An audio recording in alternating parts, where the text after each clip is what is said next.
Olá, meus irmãos, meus amigos, tudo bem?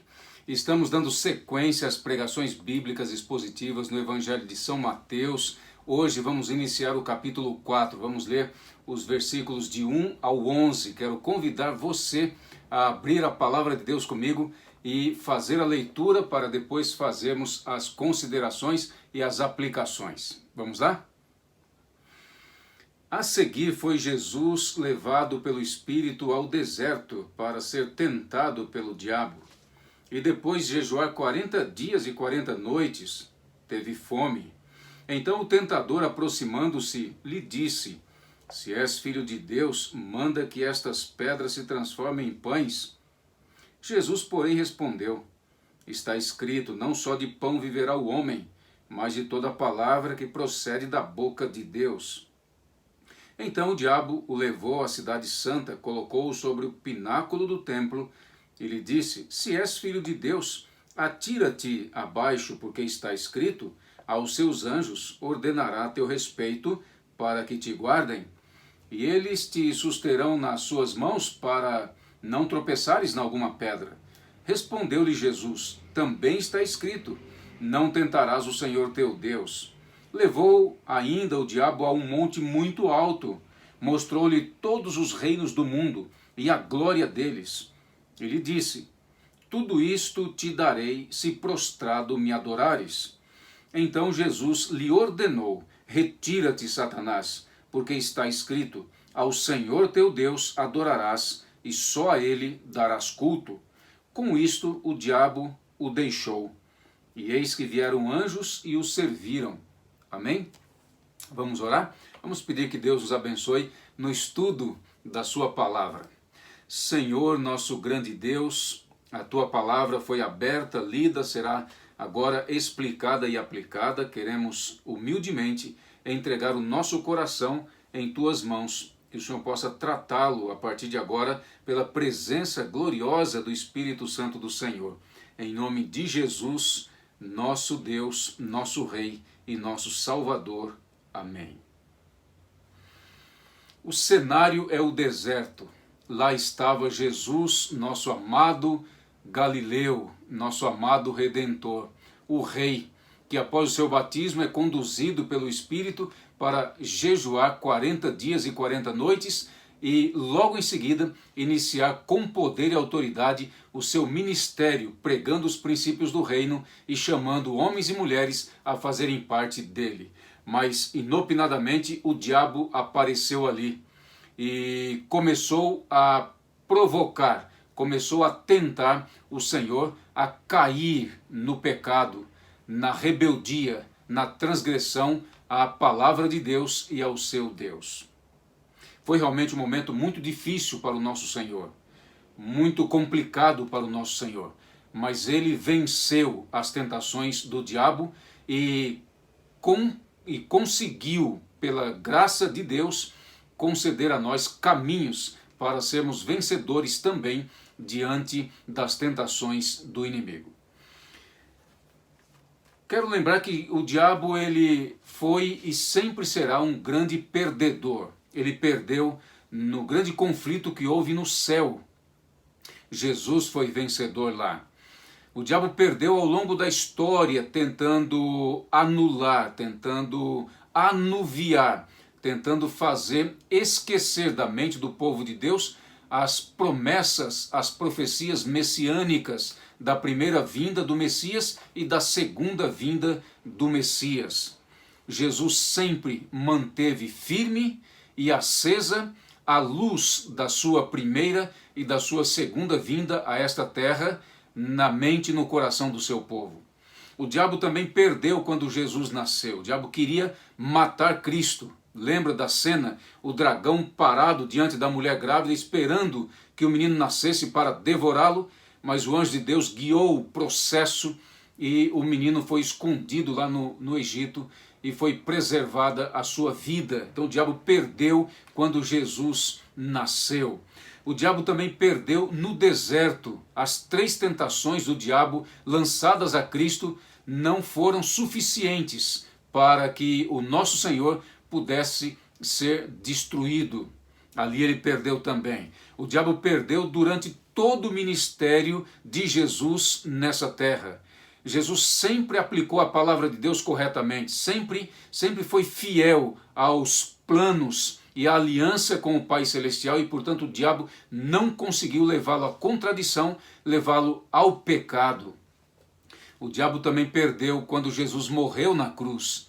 Julgava ele estar sendo vencedor, porque o Filho de Deus estava morrendo naquela cruz. Mas a morte dele, sacrificial na cruz, produziria vida para o seu povo e para os seres humanos. E isto aconteceu quando Jesus ressuscitou, decretando então a vitória para o seu povo. O diabo perdeu na cruz e quando Jesus ressuscitou. E o diabo também perderá quando Jesus voltar a essa terra. Ele vai tremer. E após a volta de Jesus, o diabo vai ser lançado no lago de fogo e enxofre e certamente perderá definitivamente a sua vida no lago de fogo e enxofre. O diabo foi e sempre será um perdedor. Ele não poderá ser um vencedor na sua vida, meu amigo. Jesus sempre foi vencedor e sempre será o nosso capitão vencedor. Fazendo um resumo da nossa mensagem hoje, diria que hoje nós veremos Jesus em uma situação aparentemente desfavorável, mas vencendo as tentações do diabo e garantindo a nossa vitória. Garantindo a nossa vitória hoje e a nossa vitória eterna. Simples assim. Na mensagem de hoje veremos como Jesus venceu as tentações do diabo numa situação aparentemente desfavorável. Ele venceu as tentações e garantiu para cada um de nós a vitória hoje e a vitória eterna. Vamos dividir essa mensagem em 3 partes. A primeira parte vamos ver Jesus jejuando no deserto. A segunda parte veremos Jesus vencendo as tentações do diabo lá no deserto.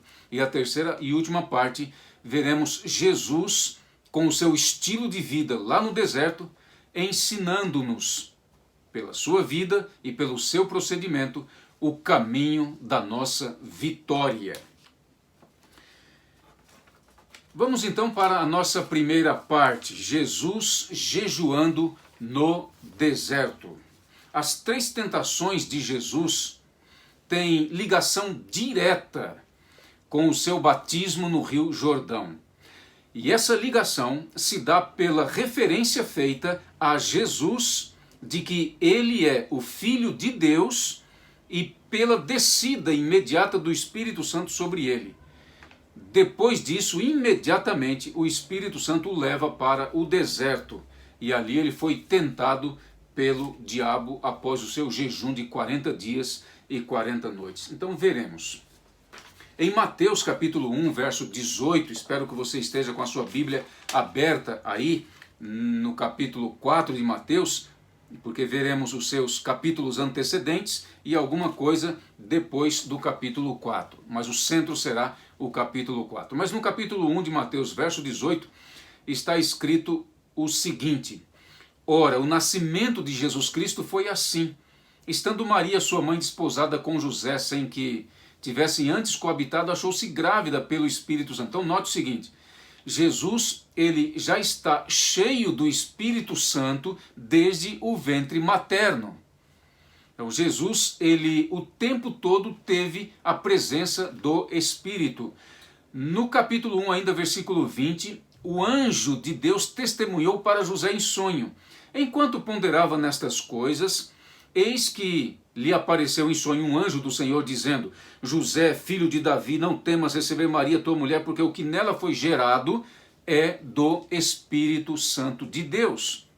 Agora o capítulo 3, verso 11, temos o testemunho de João Batista ao pregar nas imediações do Jordão para um público eclético vindo de Jerusalém, da Judéia e de outros cantos daquela região. Observe bem. Eu vos batizo com água para arrependimento, mas aquele que vem depois de mim é mais poderoso do que eu, cujas sandálias não sou digno de levar. Ele vos batizará com o Espírito Santo e com fogo, referindo-se a Cristo. O Espírito Santo em Cristo, o Espírito Santo em Cristo, daria a ele essa autoridade para realizar esta missão do batismo com fogo e com o Espírito. Chegando no capítulo 3, verso 16, temos a cena batismal. Veja que interessante. Batizado Jesus saiu logo da água, e eis que se lhe abriram os céus, e viu o Espírito de Deus descendo como pomba, vindo sobre ele. Agora, visivelmente, o Espírito de Deus desce e o unge, tá? O separa publicamente para o seu ministério terreno, ministério terrestre. E imediatamente a esta cena, o capítulo 4, verso 1, vai nos dizer que o Espírito o leva para o deserto. Veja só. A seguir foi Jesus levado pelo Espírito Santo ao deserto para ser tentado pelo diabo. Vamos entender com detalhes como foi essa questão do Espírito Santo levar Jesus para ser tentado pelo diabo. O deserto aqui traz o contexto do povo de Deus lá no deserto, sendo testado por Deus. O deserto, lugar de preparo para a entrada do povo de Deus na Canaã terrestre. Deus colocou o seu povo lá antes da Canaã. Observe bem, antes do povo entrar na Canaã, Deus colocou no deserto. Então o cenário é a saída do Egito, a passagem pelo mar, que configurava um batismo, segundo a mensagem de Paulo em 1 Coríntios 10. Depois vem o deserto, logo em seguida ao deserto, então o povo entra e toma posse da Canaã. Não perca de memória este cenário de fundo.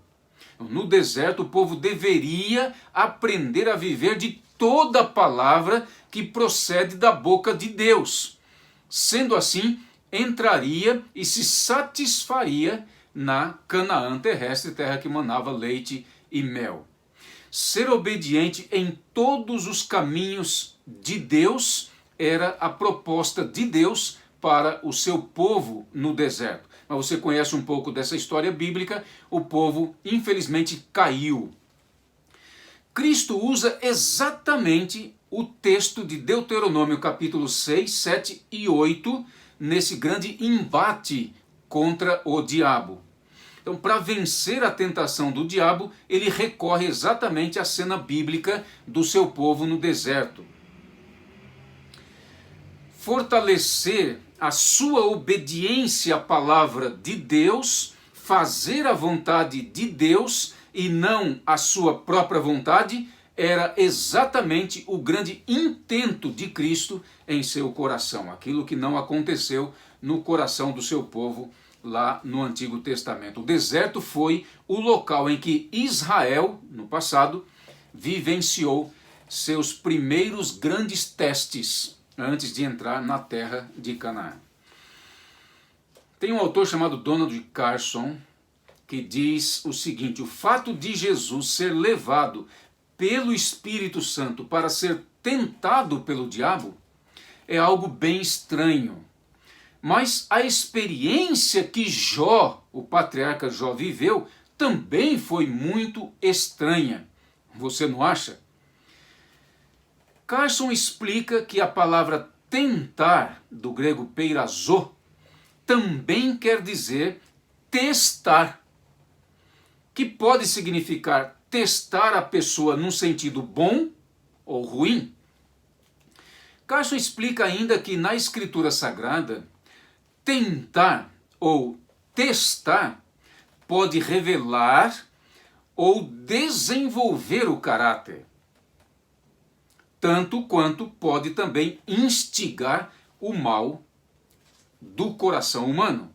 Carson alerta que tentar ou testar Deus é errado, porque reflete descrença ou tentativa de suborno.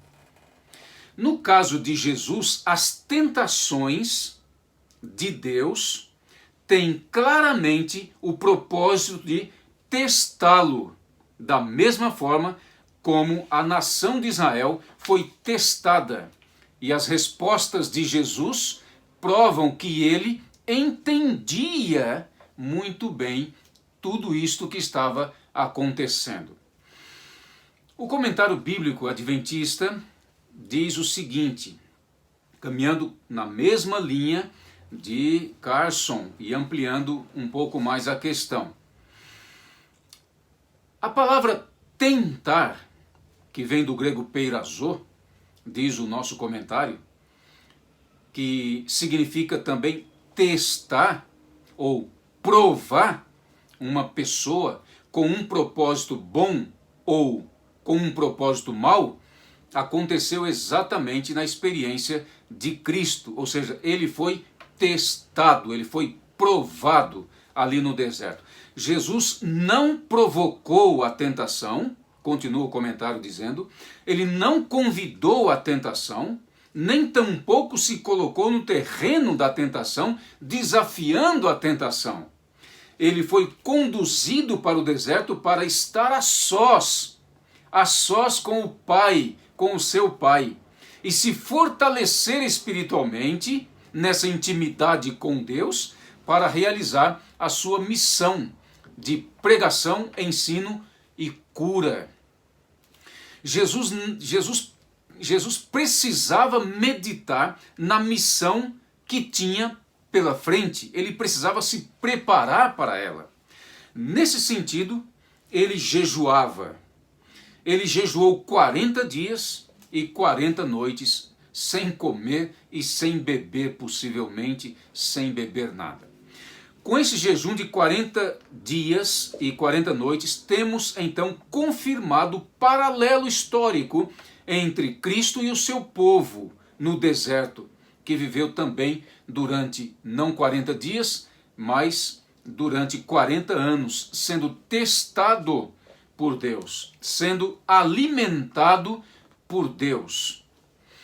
O capítulo 4, verso 2 de Mateus, diz o seguinte: e depois de jejuar 40 dias e 40 noites, teve fome. Imagine comigo um jejum de 40 dias e 40 noites num ambiente inóspito, onde não tem nada, absolutamente nada. Onde durante o dia você tem um calor escaldante, um calor derretedor, um calor terrivelmente desafiador. E à noite cai abaixo de 0 a temperatura, levando a um frio insuportável. Assim foi o ambiente, a circunstância em que o diabo apareceu para tentar Jesus, e ainda mais no momento crucial em que ele estava com muita fome, magro, fraco, ali apareceu o tentador e a tentação.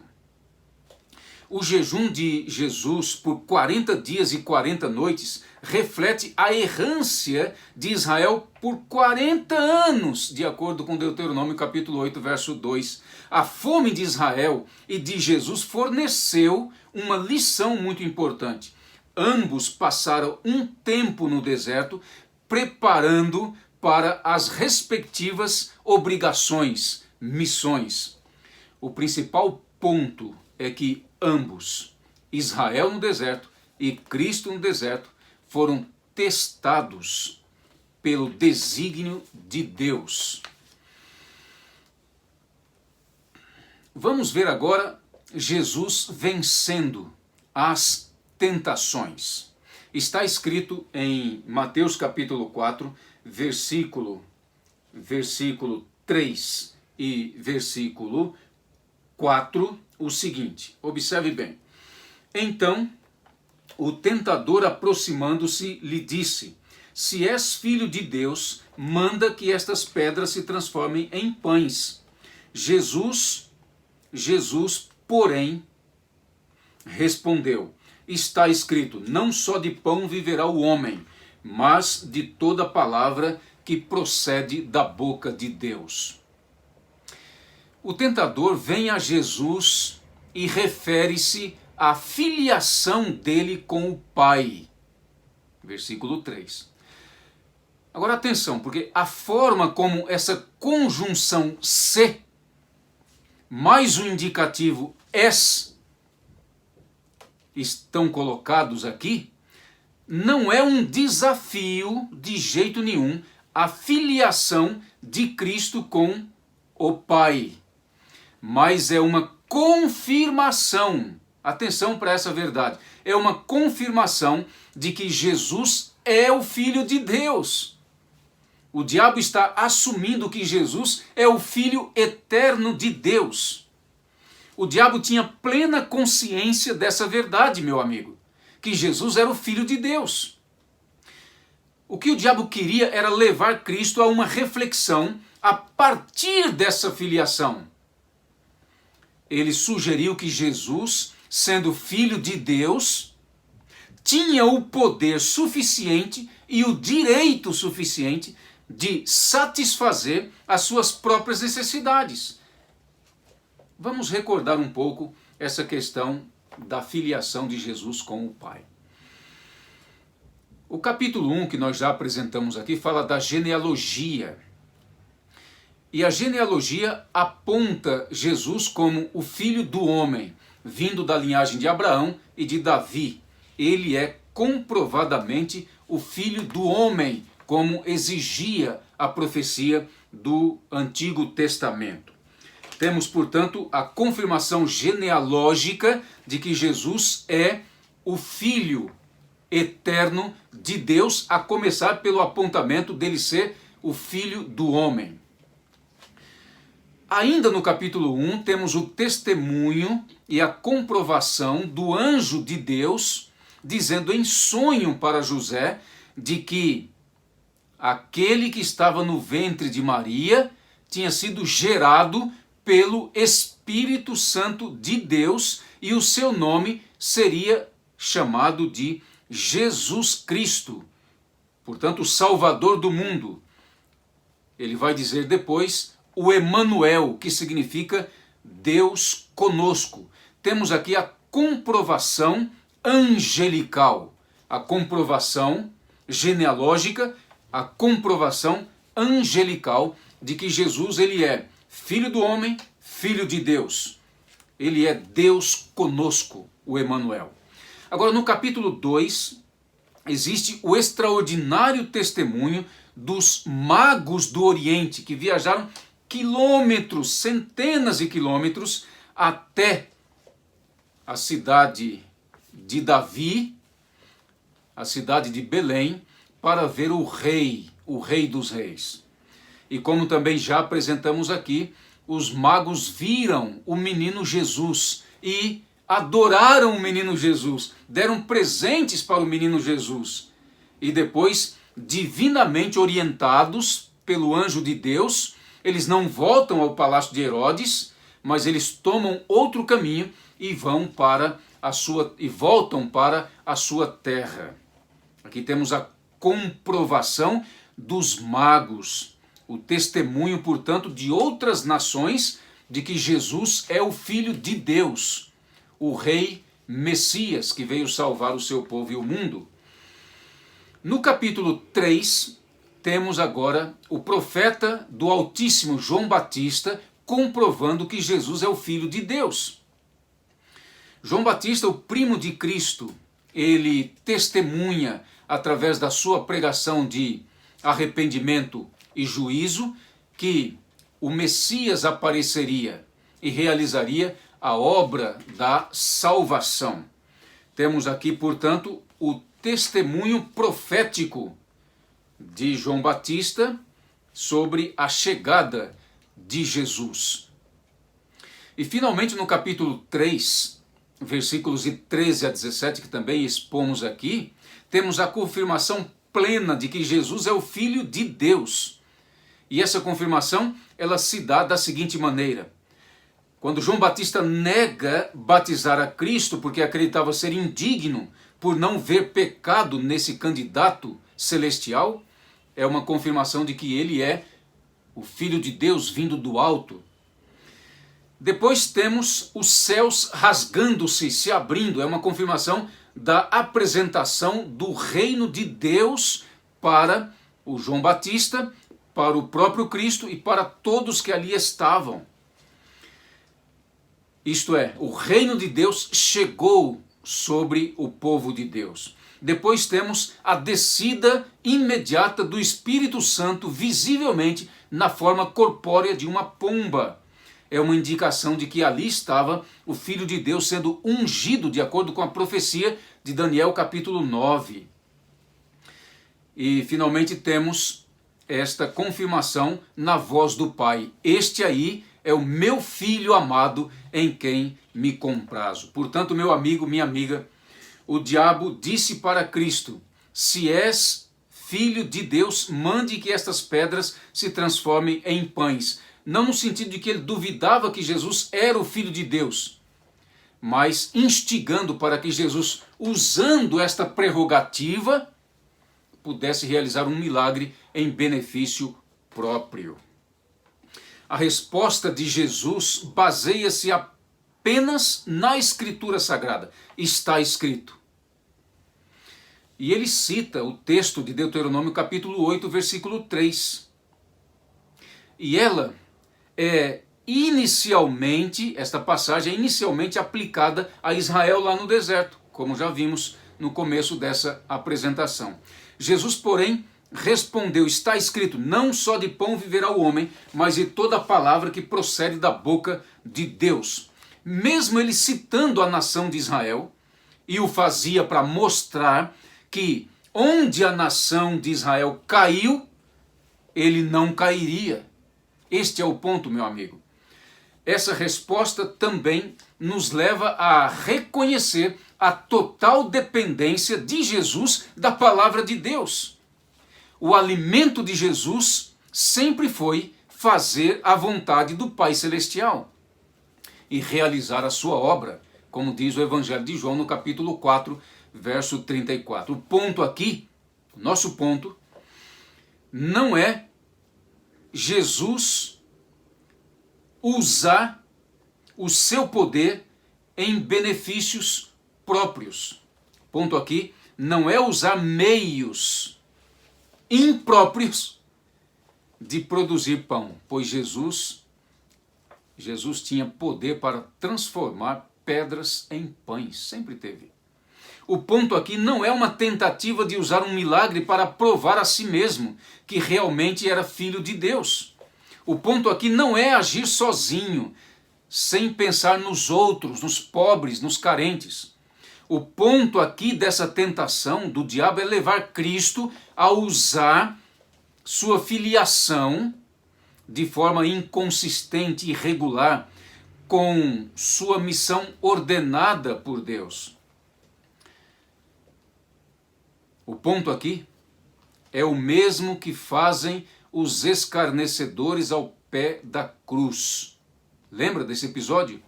Ao pedirem para Cristo: salva-te a ti mesmo. Se és o Filho de Deus, desça da cruz e salva-te a ti mesmo.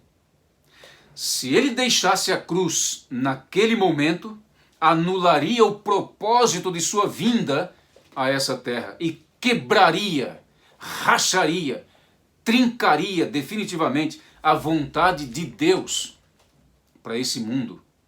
Tudo estaria perdido. De forma semelhante aconteceu na hora da sua prisão. Embora Jesus pudesse ter conseguido a ajuda de legiões de anjos naquele instante, como seriam cumpridas as escrituras que diziam que ele tinha de sofrer e morrer? Então o diabo vai exatamente nesse ponto. Pare de sofrer. Essa é a questão. Pare de sofrer. Você é filho de Deus. Deus está com você, já provou. Você não precisa ficar nesse sofrimento. Transforme as pedras em pães e coma. O objetivo de Satanás na ocasião dessa tentação foi levar Jesus a usar seus próprios poderes. Não esqueça nunca disso.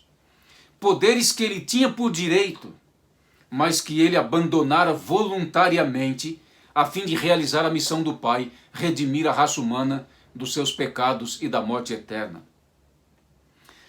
Reclamá-los agora para si negaria a humilhação própria implícita em sua missão e na vontade do Pai. Israel exigiu pão de Deus, mas morreu no deserto. Jesus negou o pão a si mesmo, conservou sua justiça e viveu pela submissão, fiel à palavra de Deus. Quero passar a segunda tentação elaborada pelo diabo para destruir a Cristo. Está escrito em Mateus capítulo 4, versículos de 5 a 7. Então o diabo levou a cidade santa, colocou-o sobre o pináculo do templo e lhe disse: se és filho de Deus, atira-te abaixo, porque está escrito: aos seus anjos ordenará a teu respeito para que te guardem, e eles te sustentarão nas suas mãos para não tropeçares em alguma pedra. Respondeu-lhe Jesus: também está escrito: não tentarás o Senhor teu Deus. A citação do Salmo 91, versos 11 e 12 por Satanás, omite escancaradamente as palavras dos Salmos. As palavras que dizem: para que o protejam em todos os seus caminhos. Essa omissão, meu amigo, em si mesma não prova que Satanás lidou de forma enganosa com as Escrituras, uma vez que a citação está dentro da variação comum do padrão de citações do Novo Testamento. Era comum tirar trechos de textos do Antigo Testamento para aplicar à situação daquela hora, daquela ocasião. Então isso está no padrão. Mesmo porque o diabo conhecia muito bem as Escrituras. Ele era e é capaz de citar capítulos inteiros sem falhar uma só palavra. Ele é capaz de citar livros inteiros sem esquecer uma só vírgula. Então o ponto não é exatamente este aqui. A falsidade de Satanás está no mau, atenção, está no mau emprego da citação em uma tentação que facilmente engana a mente mais atenta dos devotos filhos de Deus. O Salmo 91, 11 e 12, refere-se a alguém que confia em Deus. E por isso, refere-se principalmente a Jesus Cristo. Mas não é por confiar em Deus que tenho que exigir dele que me proteja de algo que abertamente estou fazendo contra a vontade de Deus, contra a palavra de Deus, contra os planos de Deus. É claro que os anjos de Deus sempre estarão ao nosso lado, nos socorrendo, desde que eu confie nas palavras corretas e completas da promessa que Deus fez. O texto completo e correto do Salmo é assim, atenção. Porque aos seus anjos dará ordens a teu respeito para que te guardem em todos os teus caminhos, em todos os caminhos de Deus. Eles te sustentarão nas suas mãos para não tropeçares em alguma pedra. Então, dessa forma, andando em obediência em todos os caminhos de Deus, os anjos de Deus estarão prontos à disposição de Deus de virem e atenderem, socorrerem os filhos de Deus. Assim como uma enfermeira pega o bebezinho em seu colo. Essa tentação ocorreu no templo. No templo. O lugar em que Deus se manifesta de forma particular. Jesus ali é tentado a testar sua filiação. Se és o Filho de Deus, então ele é tentado a testar essa filiação contra a palavra de Deus. E a resposta de Cristo foi tirada de Deuteronômio capítulo 6, verso 16. Não tentarás o Senhor teu Deus, como tentaste em Massá. Jesus recusa de pronto, porque conhecia muito bem a palavra de Deus. Jesus sabia perfeitamente que ele e seu pai tinham poderes para fazer qualquer coisa na natureza. Então a questão não está aqui, mas no fato de que a Escritura proíbe testar a Deus. Isto mesmo, meu amigo. A Escritura proíbe testar a Deus. O texto que Jesus usa de Deuteronômio leva ao episódio relatado em Êxodo capítulo 17, 2 a 7, e Números capítulo 20, de 1 a 13, passagem em que os israelitas colocam o Senhor Deus à prova, por exigir de Deus água para beber. Da mesma forma, Jesus foi testado por Satanás para testar a Deus, mas Jesus considerou o teste de Satanás um tipo de suborno expressamente proibido pela palavra de Deus. Para Israel e para Jesus, era errado exigir proteção milagrosa como prova do cuidado de Deus. A atitude apropriada é confiar e obedecer plenamente a Deus mediante a sua palavra. Vemos então, meu amigo querido, o zelo, o respeito, a responsabilidade com que Jesus lidava com a Escritura. E percebemos aqui que ele não permitia que fizessem mau uso do texto sagrado para objetivos próprios e para as vaidades do coração próprias. O Evangelho de Mateus nos mostra, meu querido amigo, Jesus lidando com essa questão o tempo todo em seu ministério, refutando os líderes, os estudiosos, que pegava o texto e aplicava erradamente ao coração dos filhos e das filhas de Deus. Então Jesus ia e refutava, explicava correta e adequadamente. Vamos ver isto muito no capítulo 5, 6 e 7 desse evangelho belíssimo de Mateus nas próximas pregações. Os versículos de 8 a 10 encontramos a terceira e última tentação. Vamos comigo aos versos 8, 9 e 10. Levou ainda o diabo a um monte muito alto, mostrou-lhe todos os reinos do mundo. Que coisa terrível! E a glória deles. E lhe disse, tudo isto te darei, se prostrado me adorares. Então Jesus lhe ordenou, retira-te, Satanás, porque está escrito, ao Senhor teu Deus adorarás, e só a ele darás culto. Satanás, nesse momento, perdendo a primeira e a segunda ocasião, agora investe todo o seu saber, toda a sua malícia, todo o seu poder tentador para derrubar a Cristo, fazendo dele um submisso a ele e ao seu reino de trevas, para que assim tudo pudesse ser jogado pelo ralo. Satanás oferece nesse momento os reinos do mundo e o esplendor deles, sem mostrar, observe bem a falácia, sem mostrar o pecado deles. Mostrou só as coisas belíssimas, a glória, a beleza, o poder, a fama, o aplauso, mas não mostrou o que estava por debaixo do tapete, os pecados que tudo isso acarretaria. Jesus veio para remover o pecado e não para viver o pecado que este mundo oferece. Aqui estava uma tentação, conseguir poder adorando o rival de Deus.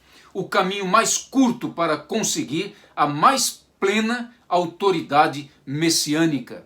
Que coisa terrível! O diabo oferece um caminho mais curto, suave, para que ele pudesse conseguir a autoridade messiânica. Afinal, não era isso que o seu povo esperava? Uma glória, uma pompa, um reino poderoso como esse? Então o diabo oferece isto aqui, tirando ele do caminho da cruz, do sofrimento, da morte. Isso tudo que estava preconizado, profetizado pelos profetas de Deus no Antigo Testamento. Satanás oferecia uma interpretação que se desvia da cruz e introduz inexoravelmente a idolatria no coração. No batismo de Jesus, a voz falou palavras que uniam o messiado davídico e o servo sofredor. Satanás estava estimulando Cristo a destruir o messiado davídico sem passar pelo sofrimento. Ou seja, ele estava querendo quebrar o projeto de redenção de Deus. Numa conversa posterior entre Cristo e Pedro, o apóstolo Pedro, este disse as mesmas palavras de Satanás para Cristo. Mestre, nada disso te acontecerá. Ou seja, você não precisa ir a Jerusalém para sofrer, mestre. E Jesus, sem hesitar, respondeu o mesmo que respondeu para Satanás: arreda-te de mim, Satanás. Isso está em Mateus capítulo 16, verso 23. Por isso, Jesus respondeu com um terceiro dito: está escrito, e expulsou Satanás da sua presença. Agora, tempo viria em que Jesus, ao expandir o seu reino na terra, destruiria progressivamente o reino de Satanás que estava lhe oferecendo. Ainda está no futuro o dia em que o último inimigo, o diabo, será destruído plena e completamente. Jesus alcança tudo sem comprometer nenhuma vírgula sua submissão filial ao Pai Celestial. Em outras palavras, desde o início de seu ministério terreno, Jesus tinha em mente a combinação de realeza e serviço sofredor, como dizia a profecia. O último versículo do nosso relato, verso 11, diz o seguinte: com isto, ou seja, quando o diabo foi expulso, eis que vieram anjos e o serviram. Os anjos de Deus, comissionados por Deus, vieram alegremente e realizaram um banquete para Jesus ali no deserto se alimentar e recobrar as suas forças e energias para iniciar a sua missão. Meu querido amigo, concluindo, quero dizer que o capítulo 4 de Mateus começa com a expressão a seguir. A seguir. Isto é, após o batismo de Cristo no Rio Jordão, o Espírito Santo o levou para o deserto. Depois do deserto, o Espírito o levaria para a Galileia, onde ele pregaria o evangelho de casa em casa, pregaria o evangelho publicamente, pregaria o evangelho nas sinagogas dos judeus, curaria os enfermos, os leprosos, restauraria a vista dos cegos, os ouvidos dos surdos e ressuscitaria os mortos. Após o deserto, ele iniciaria a sua vida missionária, pregando os princípios e as leis do seu reino da graça e a esperança que esse reino traz ao coração humano. Essa cena está diante de nós. Essa cena, meu amigo, ela está diante de nós. Essa cena diante de nós é a mesma que esteve diante do povo de Deus no Antigo Testamento. O povo de Deus é libertado do cativeiro, passa por dentro do mar, mas em terra seca, quando Deus o abre. Permanece um período de teste no deserto, para depois, gerações futuras, entrarem e tomarem posse da Canaã. Esta cena está diante de nós. O apóstolo Paulo fala que a passagem pelo mar era o batismo do povo de Israel antes de tomar posse da Canaã e estabelecer o seu plano missionário para que as nações da terra pudessem conhecer o Deus verdadeiro e o Messias Salvador. Hoje, quando nos batizamos, passamos pelo deserto para depois entrarmos na Canaã celestial e definitivamente tomarmos posse do reino de Deus. Após o batismo é o nosso teste. E nesse teste temos que ser fiéis a Deus. Temos que ser fiéis à palavra de Deus. E assim nós vamos entrar na Canaã celestial. O problema deles foi não viver de toda a palavra que procede da boca de Deus. Eles blasfemaram contra Deus, amaldiçoaram seus guias, tentaram a Deus e pecaram contra Deus. Foram longos anos de sofrimento no deserto, mas Cristo no deserto da tentação provou que é possível viver de toda a palavra que sai da boca de Deus e vencer todas as tentações por amor a Deus e à palavra de Deus. Uma das mais bem-sucedidas tentações do diabo nos dias de hoje, e sempre será, está ligada à temperança. Isto mesmo, a temperança.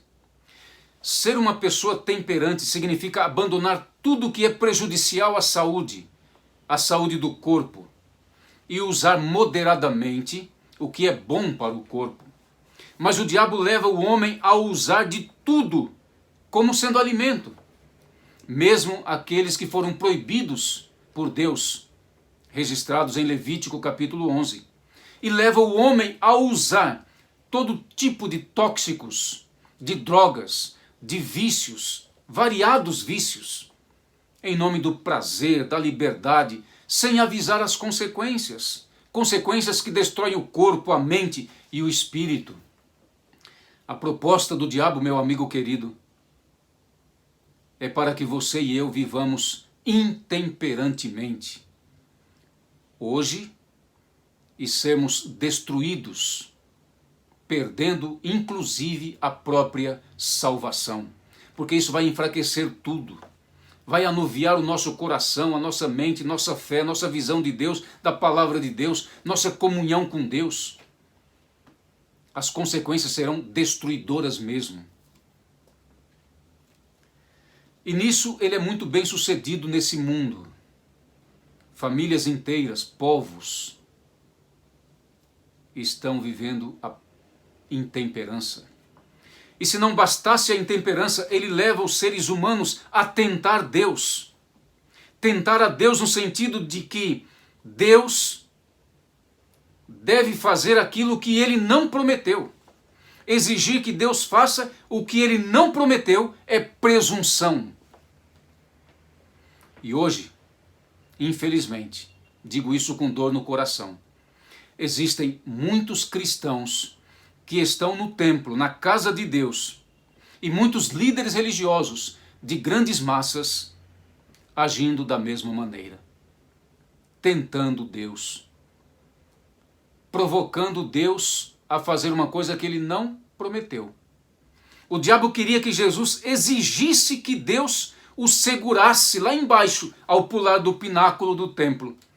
E até usou a palavra de Deus, forçando dizer o que ele não estava dizendo.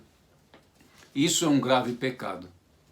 A nossa segurança está em conhecer a palavra de Deus, para conhecer a vontade de Deus e andar nos caminhos de Deus. Conduzir o ser humano a viver com esperanças materiais, fama, glória, prazeres desse mundo, é outra grande armadilha do diabo. Ele, que todos nós, ou seja, ele quer que todos nós abandonemos Deus para vivermos apegados às coisas materiais dessa vida. Esse é o seu grande intento. Se apeguem ao mundo e deixem Deus, a palavra de Deus.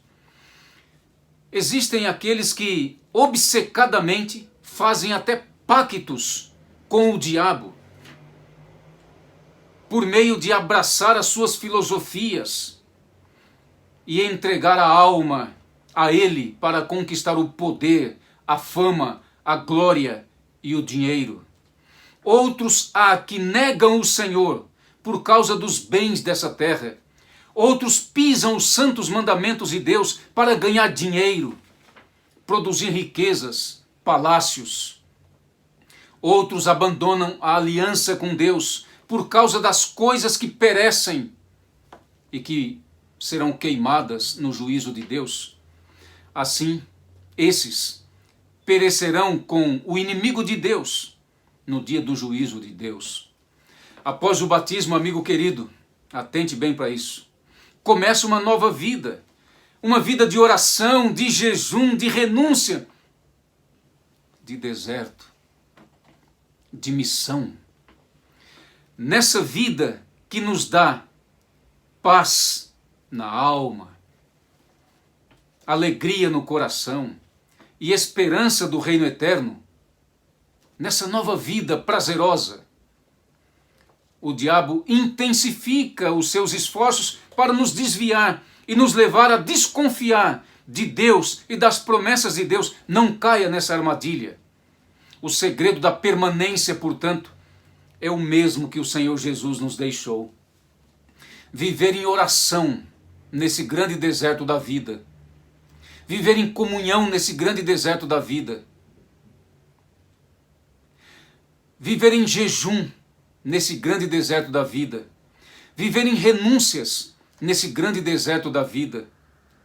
E quando a proposta do diabo vier para nos tentar abandonar Deus, devemos usar a palavra de Deus como espada afiada de 2 gumes para vencermos e assim confiar plenamente a nossa fé no caminho de Deus. Que Deus abençoe você e que Deus prepare você para em breve entrares na Canaã celestial. Oremos. Senhor Deus poderoso, Pai, louvado seja o nome do Senhor, porque o Senhor é fiel em todas as suas promessas. Obrigado, ó Jesus, porque o Senhor venceu as tentações e o poder do diabo e nos garantiu a vitória hoje e a vitória eterna. Louvado seja o Senhor. Envia sobre nós o Espírito Santo para nos mover nesse grande deserto e nos colocar na Canaã celestial, para a glória do teu nome, ó Deus, em nome de Jesus, nosso Rei, nosso Deus e Salvador. Amém.